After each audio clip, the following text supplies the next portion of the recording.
the question that actually needs answers is who controls NGCP? Is it the Filipino or the Chinese? Based on documents, sinasabi na Chinese kasi sila yung ano eh. Kaya nga, we're digging deeper. That's why we're asking questions. Now, you're telling us na yung meron palang power to switch it on or off is only in the hands of one or a few. Therefore, masyadong vulnerable yung sistemang yan. In the face of the general information sheet of NGCP, only 40% is Chinese-owned, considering, however, the presence of Chinese citizens, one as chairman, the other two as evaluators of bid, the other one as chief technical officer, and NARI, which I believe is Chinese IT infrastructure.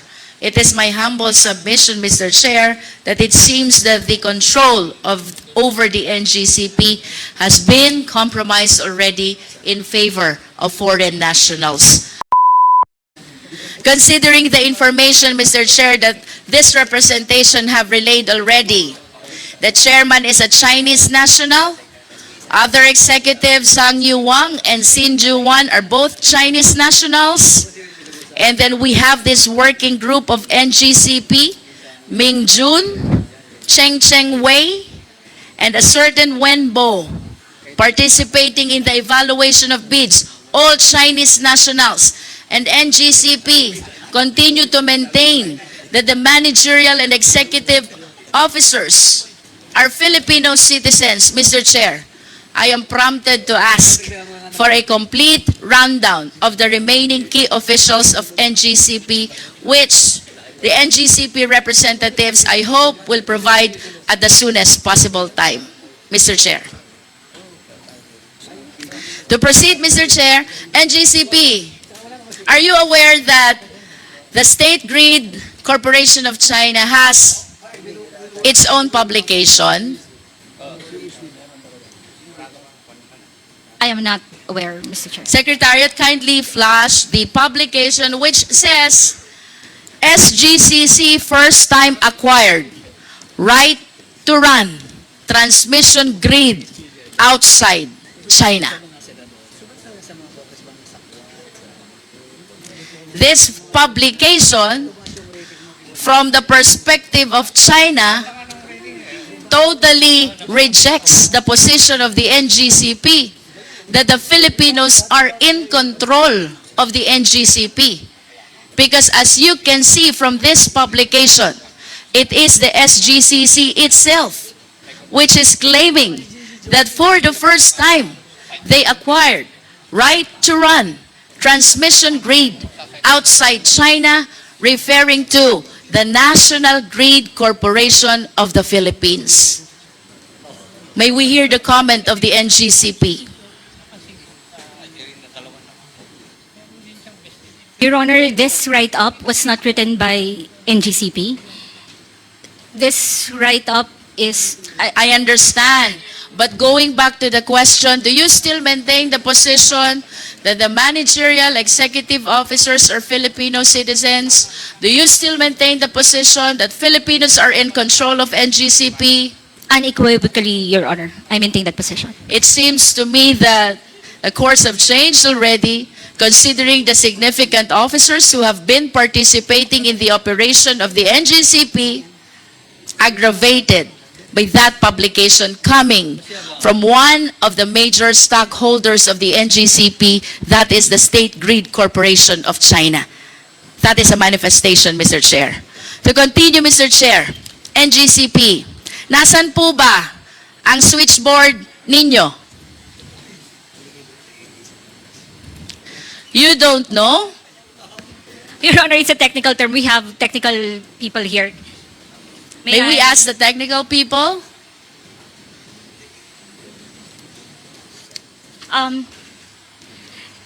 Your Honor, definition? May we have a clarification Yes, in so far as that term we know, switch? okay. So you're calling in the technical people to help out Can we have their names and what position do they occupy in the organization?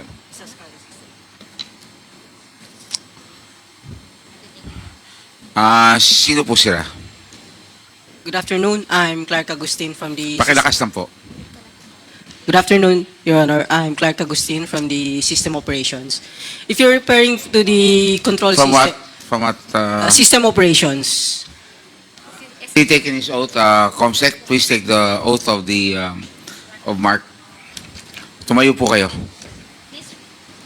Please raise your right hand. Do you swear to tell the truth, the whole truth, and nothing but the truth before this congressional inquiry, so help you God? Thank you. Answer the question of the Honorable Luistro. Your Honor, if they're referring to the control system, our SCADA system, we have 3 control centers in the different regional grids. We have in Luzon, Visayas, and Mindanao. How many switchboard or control system do you have? 1 for each region, ma'am. One for Actually, each region. We have 3 control What centers. controls the switch or the control system per region? Meron ka pa bang main control that controls all the switch and the control system of all these regions? I believe yes. Yes, ma'am. We have the control center for each region, and then we have substations for the equipment level control. For the system level control, we use the control centers using our SCADA system. Where is the system control? From the control center, ma'am. Where is the control center? For Luzon, we have here in Diliman. For Visayas, in Banilad. And in Mindanao, in Cagayan de Oro. These control systems which you mentioned, they have the capacity to cause the blackout of electricity. Am I correct? Not to cause a blackout, but to control our transmission assets. and If I want to substations. turn off the electricity, I just need to switch off the control system. Am I correct?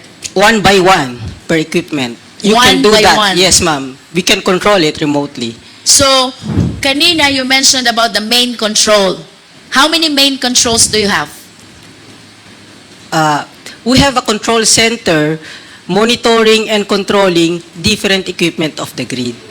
How many main controls do you have? So we have a system, pag control po ma'am, not necessarily, as I get from your question, isang button, wala po siyang ganon. So kasi different parts po ng grid, different assets, different control. So if you want to operate a certain circuit breaker, kailangan mong operate that specific breaker. But A at least specific feeder, yeah. if I turn off one of those, did you say assets Yeah.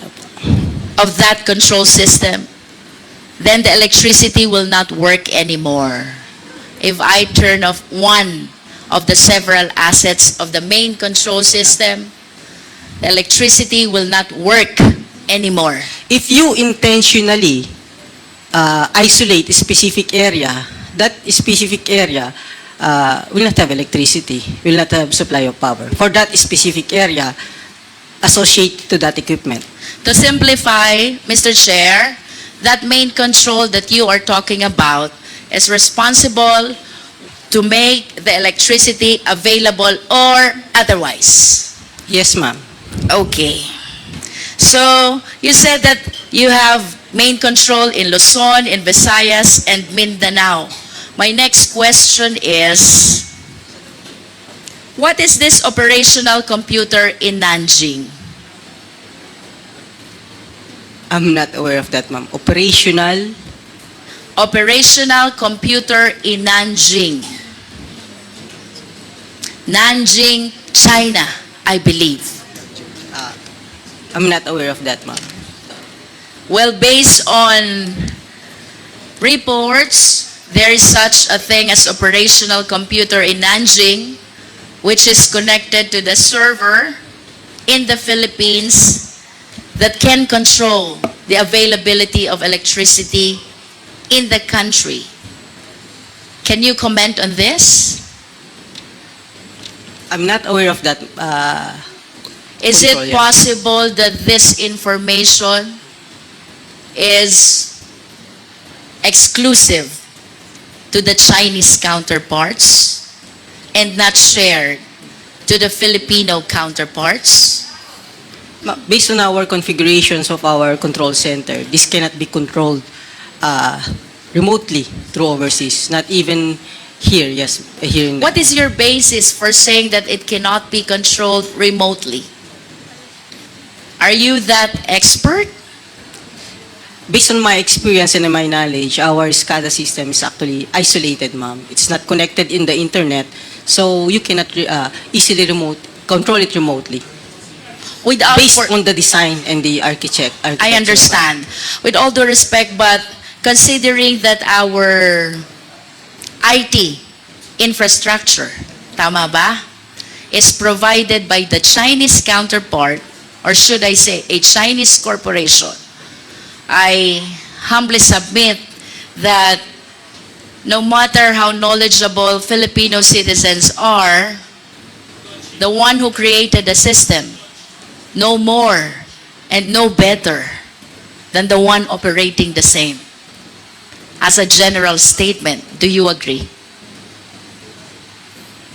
No, ma'am. Ibig sabihin mo, you're the one using the system of China, mas marami kang alam kesa nag-create ng system? No, ma'am. As I've said, This is a general statement, NGCP. It is not my intention to undermine the technical know-how of people from the NGCP, but logically speaking, ang sabi, the creature cannot become higher than its creator. I believe that the one who created knows more and knows better about the system than the one using the system. Do you agree? I disagree, ma'am. Say for example, bawa, meron akong laptop, computer. It's made in the US or in China. That does not mean the manufacturer can remotely use my device. Kung analogy po, ma'am, ang pinag-uusapan. No, I'm talking about the system as a whole, and considering its use, the use of the system, considering that they were the ones who created it, it is my humble submission that no matter how expert we are, the one who created knows better about the system. That is a manifestation. We respect your position. To continue, Mr. Chair. Mr. Chair, Mr. Chairman, Romy Acop. with the indulgence of the Honorable Luistro, because I'm interested in the point she was making a while ago. I did not get it clearly, yung sagot po ng resource person. May I ask some clarificatory questions, Mr. Chair? If the Honorable Luistro will allow, Honorable Luistro, there were questions that he would like to ask for clarification. Yes, the Honorable Acop, you have the floor. Thank you, Mr. Chair. Sinabi po nyo kanina, 10 yung control points. Tama po ba yung pagkarinig ko? For the entire country, 10 yung control points. Tama po ba yung pagkarinig ko? Sir, hindi 10 as in 10? Yes. Hindi 10. po. Hindi po. We have three control centers, one for each region. One for each. One for Luzon, Visayas, and Mindanao. And walang central control point to control the 3 control points. Meron po kaming convergence point, yung central grid operations, pero it's just monitoring the interchange points. Yeah, but Wala po. For each region, you're correct, sir. so if you decide to cut off the power for the entire country, wala po yun. Wala po. Wala po. So it's for the 3 control points. Yes, Kung sir. gusto nyong patayin ang power sa Visayas, po pwede. Yes, sir. Using the control center, one Yes. by one, you turn off the circuit breakers. So you walang isolate the plants. central control point to control yung 3 control points. Yes, sir. If you're referring to central control point as a single control, single button, wala pong ganun. Thank you. Thank you, Mr. Chair. The Honorable Acop. Thank you. So, the Honorable Jinky Luistro, you still have the floor. Mr. Chair, just a interjection. With the indulgence of Congresswoman Yes, Luistro, yes, agreed. na medyo nakiliti lang ako dun sa tanong ni Congressman Acop. If I may ask, this is a technical question. Kasi kanina ang sagot, walang central control system, no, to turn off, let's say, the whole power system of the country, correct? Sir, we have a control center pero walang single button to turn, To turn it off, okay. Yes. Now, can anyone just turn it off like that? Anong proseso pag turn off niyan? Sinong may approval? Yun. We have on-duty system operators. So yung duty lang ang nandoon. Halimbawa, yung naka-on duty, kinurap nung isang kalaban ng bansa at sinabing patayin mo lahat nung yung area ng kuryente nung area yon. Can they do that? What do you mean by corrupt? In-instructan? Oh, in-instruct. Oh. They should not follow. Huh? It's not part of their duty, sir. Ano. What was that again? Hindi, ibig sabihin, sir, how could they do that? Why would they follow the instruction of other people No, from other countries? in simple analogy, ganito lang yan. Ano? Sabi mo kasi, it can just be turned off just like that. Yes, sir. Di ba? Now, ang tanong ko, sino ang pwedeng magsabi, i-turn off yan? At kung merong ganyang order, ano yung procedure o yung proseso para i-turn off yan? Yes, sir. We have procedures on how we operate our equipment and especially the grid. May mga responsibility po yung system operator as outlined dyan sa Hindi. Philippine Grid Code, and then meron kaming mga internal procedures. Okay, ganito na lang, para iba sa mga nanonood, no? Halimbawa, kaya nga binigyan kita example sabi mo yung duty, ano yun? Ang sabi mo? What did you say? The Yung duty? system operator on duty, meron po Okay, kaming system dispatcher na operator tinatawag. on duty. Siya ang may kapangyarihan para i-switch on or i-switch off yung power supply, correct? Yes, opo. Okay. Dahil siya on duty, tinakot ng isang terrorist group, no? Tinutukan, tinakot. Sinabi niyang patayin mo yung switch na yan, turn it off. Can they do that? Hypothetical po, kung halimbawang nasakop nga, nandun siya sa control center, that's possible. Kasi ma-operate niya manually. Ano nga yung procedure pag turn off? Meron po tayong... Who decides? Is that the decision of the duty, ano yun? Duty system manager or ganyan? Yes, sir, Decision opo. lang niya yun? It's a decision based on established procedures po. May guidelines po tayo. May established procedure pala Ano nga yung procedure? Ano yung procedure? Kung halimbawa po, merong maintenance, pwede niyang patayin yon. May emergency, may risk sa life, sa equipment, pwede niya pong patayin. Oh, I raised a hypothetical scenario na terrorist group came into that place. Tinakot yung operator. Sabi, patayin mo yung kaya niyang gawin yon. Kaya niya po. Oh, so yun ang tinatanong namin. Yeah, if it's possible, so ibig he can- sabihin, the power to switch it on or switch it off ay nasa isang tao lang doon sa duty manager. Not necessarily isang tao, isang team. Usually po, 3 tao yung naka-duty. O isa, dalawa, tatlo, ibig sabihin nasa kamay lang nila ang desisyon. So walang security feature, wala man lamang safety measure or security measure to prevent that hypothetical scenario from happening. Is that correct? Sir, yung details po, pwede naman namin i-discuss kasi kung sabi nyo nga, security yung involved. Pero public po kasi baka po hindi namin basta-basta ma-disclose yung process nung... Sige, Apo. let's not go into the details. Yun lang gusto namin malaman. Kung may isang nasa kamay lang ng isa, dalawa, tatlong tao pala, pwede nang i-switch yun Yes, sir. Alam mo, very critical yung issue that we are discussing here because one, bukod dun sa issue that Congressman Dan Fernandez raised and the chair raised, the question that actually needs answers is who controls NGCP? Is it the Filipino or the Chinese? Based on documents, sinasabi na Chinese kasi sila yung kaya nga we're digging deeper. That's why we're asking questions. Now you're telling us na yung meron palang power to switch it on or off is only in the hands of one or a few. Therefore, masyadong vulnerable yung sistemang yan. But I will ask that question later and elaborate on that, Mr. Chair. Thank you, Congresswoman Jinky, Luistro, and Mr. Chair. Luistro still has the floor. Tapos na, boss. The Honorable Luistro.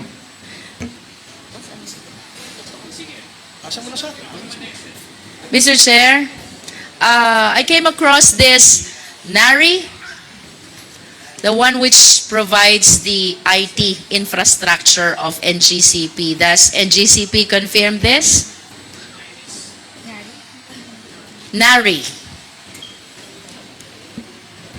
Mr. Chair, I am not familiar. May we place back on board the technical officer of NGCP. Mr. Clark Agustin, please take the chair of Attorney Malyari. Do you confirm that the IT infrastructure of NGCP is now NARI? For the IT, it's not NARI, but we have equipment branded as NARI. Okay. Yeah. Equipment is branded as Some. NARI, Some equipment, Some. not all, yes, ma'am. but you deny that IT infrastructure is NARI. I'm not sure about the specific brand of our IT. And it's not, I think not supplied by only one brand, ma'am. Mr. Chair, I wish to remind our resource person that he is testifying under oath. So I hope you are giving truthful information to this committee. I understand that prior to NGCP, the IT infrastructure is ESCADA, a Filipino corporation. However, upon the assumption of NGCP, they converted to NARI, which is a Chinese corporation. Now, I wish to ask, what is the reason why you switched from ESCADA, a Filipino corporation, to NARI, a Chinese corporation? Ma'am, I would just like to clarify. IT is different from the ESCADA. So, ESCADA is our control system. That's our system control and Do you data still have that acquisition. ESCADA Yes, up ma'am. to now? Yes, ma'am. We have a SCADA. Yes. Are you still using ESCADA? Yes, ma'am. Actually, all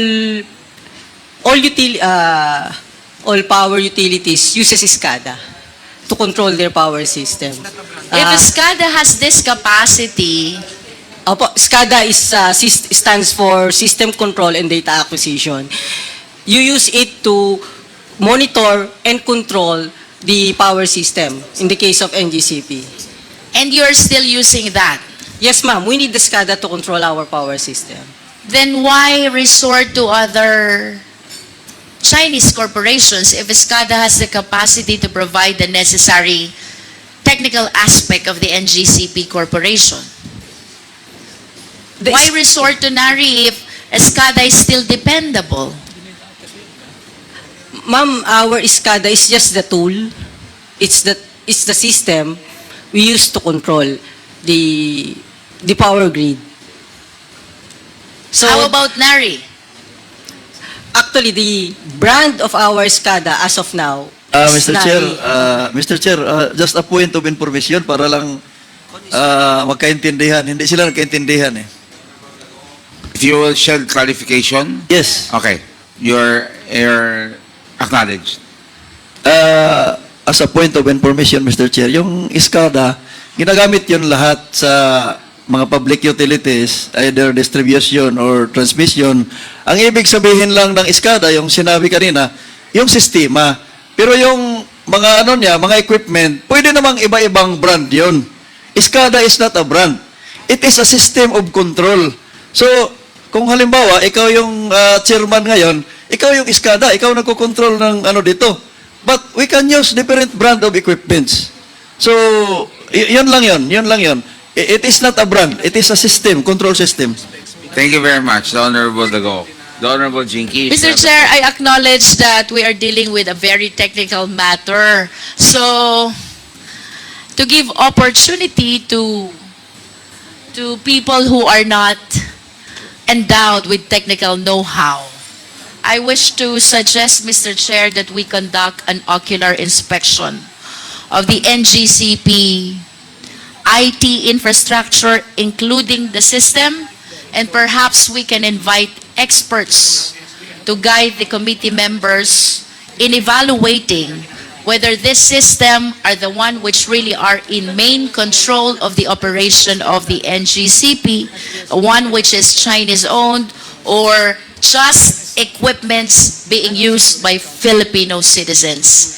That is a recommendation, a suggestion, Mr. Chair, from this humble representation. Noted. We will make the representation for us to be able to make an ocular.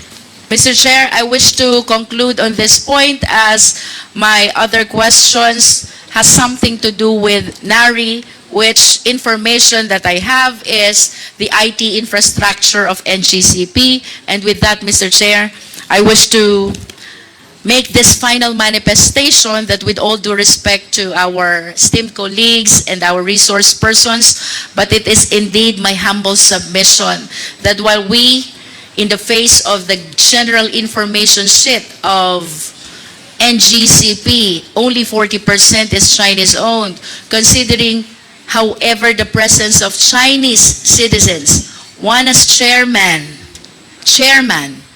the other two as evaluators of bid, the other one as chief technical officer, and NARI, which I believe is Chinese IT infrastructure. It is my humble submission, Mr. Chair, that it seems that the control over the NGCP has been compromised already in favor of foreign nationals. Thank you, Mr. Chair. Umani naman ito ng iba't ibang reaksyon mula sa ating mga netizens. Ayon kay Toto Masgali, ibig sabihin ganun kapabaya ang mga opisyal ng ating energy sector. Pahayag naman ni Rogelio Fajardo, baka kung pwede huwag na lang ituloy ang inisi na yan kasi mapapahamak lang tayo dyan. At ito naman ang saloobin mula sa ating kababayan na si Roda Luteri, sana tutukan niyo po itong bagay na to. Huwag po nating hayaan na makontrol tayo ng China in the future dahil sa kapabayaan ng mga namumuno. Mga kababayan, feel free to comment below para maglabas ng saloobin sa balitang ito.